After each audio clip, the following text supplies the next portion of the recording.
Kalau menurut saya food estate itu bagus, cuman itu alangkah baiknya itu kalau dilakukan di skala tiap provinsi, baik marga satwa dan lain-lain semua pasti akan tersisih. Sedangkan hari ini bukan lagi rahasia, banyak sekali potensi-potensi alam, banyak sekali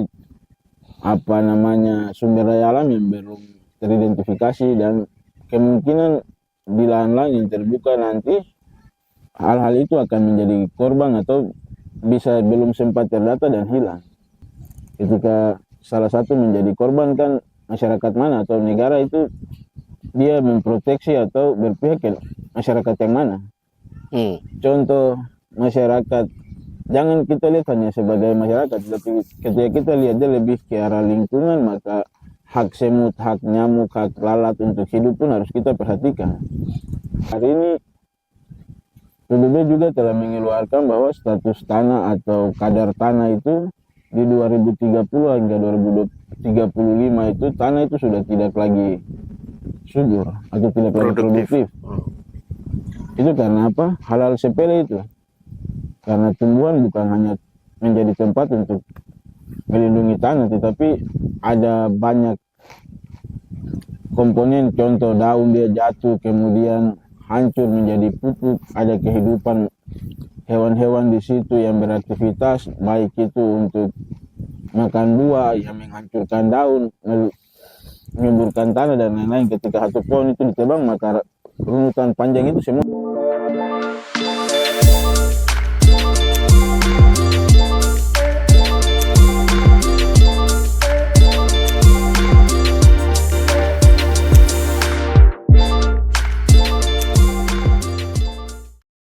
Baik, kembali dengan saya, Kamasan, dan Bung Jose di bicara-bicara saja. Ini bicara-bicara saja, yang mau tanggapi silakan. Di sini kita akan membahas satu topik yang berkaitan dengan lumbung pangan negara. Kebetulan wilayah Papua di bagian selatan ada wilayah yang dibuka untuk menjadi ladang pangan yang akan disuplai untuk memenuhi kebutuhan pangan secara nasional di wilayah Merauke. Mungkin kita lihat ada kurang lebih berapa ratus hektar itu sudah digusur. Videonya sempat viral terkait dengan alat berat yang dikirim masuk untuk membuka lahan. Mungkin Bung Jos bisa memberikan sedikit pandangan, bukan pandangan sih, tanggapan sih melihat adanya program food estate ini di wilayah selatan Papua yang lahannya dibuka. Seperti apa, silakan. Kalau menurut saya food estate itu bagus, cuman itu alangkah baiknya itu kalau dilakukan di skala tiap provinsi atau di tiap daerah.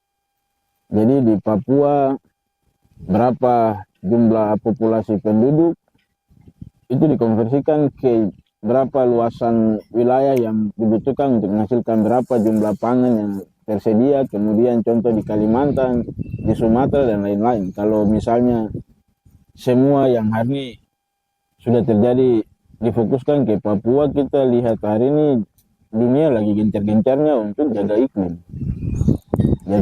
Namun program food estate itu menjadi bertolak belakang, karena jaga iklim pada prinsipnya itu jaga alam, jaga lingkungan.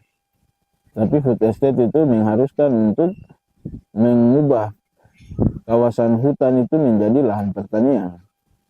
Sehingga mau tidak mau kawasan hutan itu harus dibersihkan, harus pohon-pohon, tanaman-tanaman situ, baik marga satwa dan lain-lain semua pasti akan tersisih. Sedangkan hari ini bukan lagi rahasia, banyak sekali potensi-potensi alam, banyak sekali sumber daya alam yang belum teridentifikasi, dan kemungkinan di lahan-lahan yang terbuka nanti hal-hal itu akan menjadi korban atau bisa belum sempat terdata dan hilang. Itu kan sangat disayangkan. Baik, kebetulan Bung Jos yang biasa disapa dengan Mansar Biak Barat ini punya latar belakang lingkungan dari kehutanan. Jadi melihat ada flora dan fauna, ada kehidupan di dalam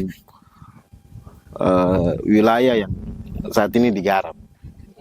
Teman-teman, dari tadi saran dari Mansar Biak Barat ini untuk food estate ini dikembalikan ke wilayah provinsi masing-masing di 38 provinsi ya. 38 provinsi. 38 provinsi. Jadi masing-masing provinsi kepala daerah punya tanggung jawab penuh untuk menggarap lahannya untuk memenuhi kebutuhan stok pangan di daerahnya masing-masing.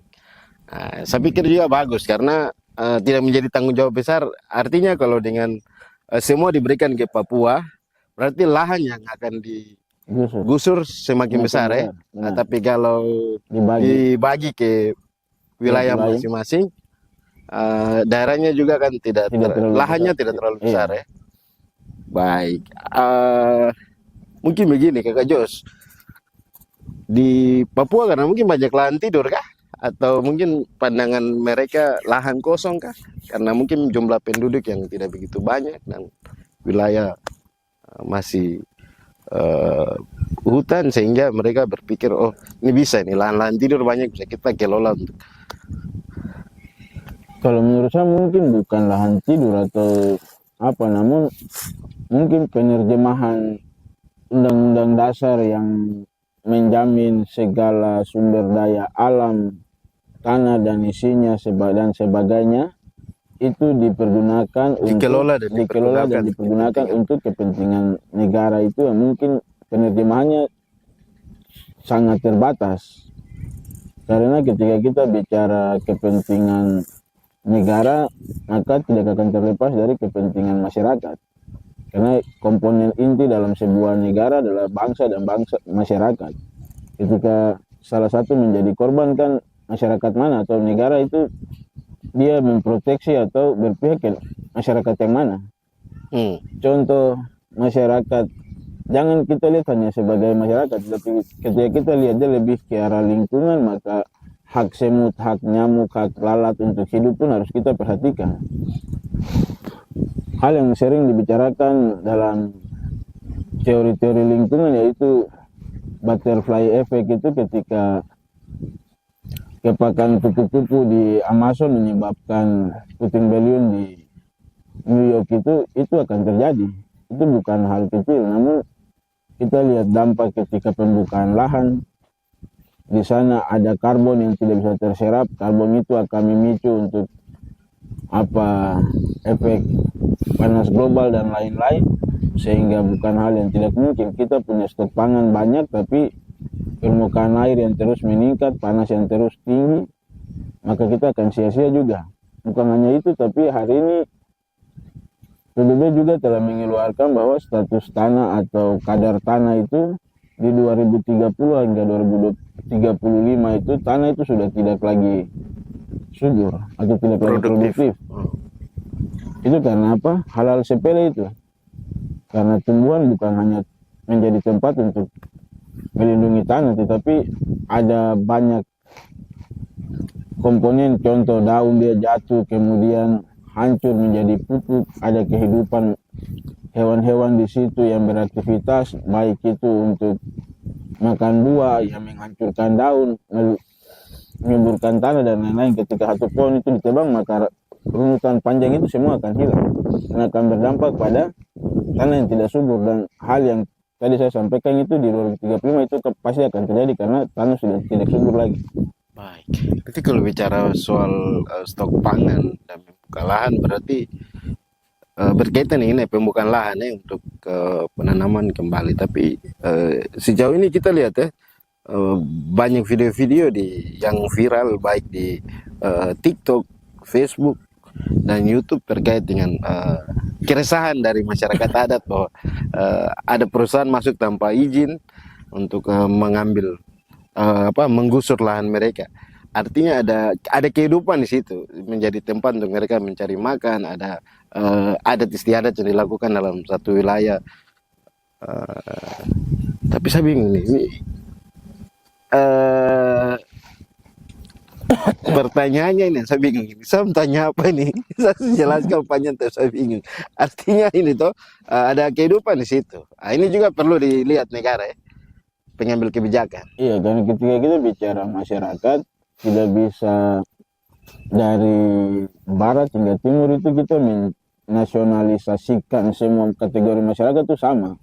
Tapi kita lihat secara antropologi, secara kultural itu berbeda, karena di Papua kita secara khusus itu menganut banyak tentang kebudayaan, kemudian ada hal-hal yang menjadi apa namanya tempat-tempat ritual, tempat-tempat yang keramat. Hal-hal ini kan menjadi ikatan antara manusia dengan budaya, ikatan manusia dengan lingkungan, ikatan manusia dengan alam yang ada. Hingga ketika hal-hal itu, contoh pohon yang dianggap keramat atau menjadi tempat ritual, ketika pohon itu ditebang, maka masyarakat yang memiliki kepercayaan itu pun akan hilang arah. Kemudian masyarakat itu entah mereka menjadi seperti apa, kan itu kita tidak tahu. Karena hari ini kan kita juga tidak tahu itu food estate atau program strategis nasional untuk menjadikan Indonesia lumbung pangan nasional, Papua menjadi lumbung pangan nasional, kemudian Indonesia menjadi lumbung pangan dunia, itu kan kita tidak tahu. Ada pengkajian terlebih dahulu atau tidak? Ada semacam analisa dampak lingkungan gitu ya. Selain mungkin strategi jangka menengah maupun jangka panjang yang dari tadi disampaikan bahwa Papua sebagai lumbung pangan nasional, tapi Indonesia sebagai lumbung pangan dunia. Iya. Nah, itu seperti apa? Apakah sudah ada kebijakan-kebijakan yang dipaparkan secara gamblang kepada masyarakat bahwa ini ketika kita berhasil ini, tapi ini kita akan berhasil di bidang pertanian seperti ini. Ada poin-poin itu yang disampaikan. Kalau menurut saya hingga hari ini, kalau poin-poin itu sudah disampaikan, mungkin hari ini masyarakat di daerah selatan, di daerah Merauke sana, mereka tidak komplain. Kalau hal ini sudah disampaikan, maka akan ada penjelasan terlebih dahulu ke masyarakat terkait ini dampaknya untuk kestabilan pangan, ini dampaknya untuk apa kebutuhan makan di sekitar sini. Ini kan terkesan jalan diam-diam, kemudian tiba-tiba memecahkan rekor dunia pembelian ekskavator terbanyak sebanyak 2.000 kalau tidak salah, dimasukkan ke Papua. Tiba-tiba 10 orang punya lahan, masyarakat yang punya kawasan adat ini, punya tanah ini, mereka mau komplain, ruang-ruang itu dibatasi. Artinya ini ada gap atau ada apa informasi yang terputus. Mereka tidak ada koordinasi atau penjelasan dulu kepada masyarakat. Ini tujuan kita bukan lagi untuk ini supaya ke depan kalian begini, tapi ini terkesan tiba-tiba datang dan masyarakat juga tidak tahu. Kalau kita melihat kalau teman-teman lihat di data yang saya sebut, ada berapa media sosial, TikTok, Facebook, paling banyak di TikTok sama Facebook itu keresahan masyarakat melakukan beberapa upaya melalui jalur hukum untuk merebut kembali tanah mereka, tanah adat mereka. Sejauh ini saya belum lihat anggota dewan sebagai perwakilan masyarakat di pemerintahan dalam sistem maupun kepala daerah atau ya di dinas terkait lah yang menjawab keresahan masyarakat ini untuk bersama-sama dengan masyarakat merebut kembali lahan mereka ini. Kalau saya lihat mungkin lebih luas ya, bukan hanya kepala daerah atau anggota legislatif.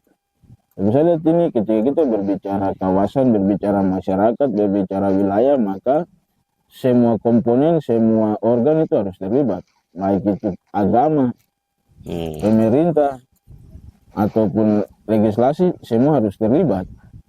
Karena ketika kita berbicara agama, ini umat, ada kelompok masyarakat yang menjadi korban.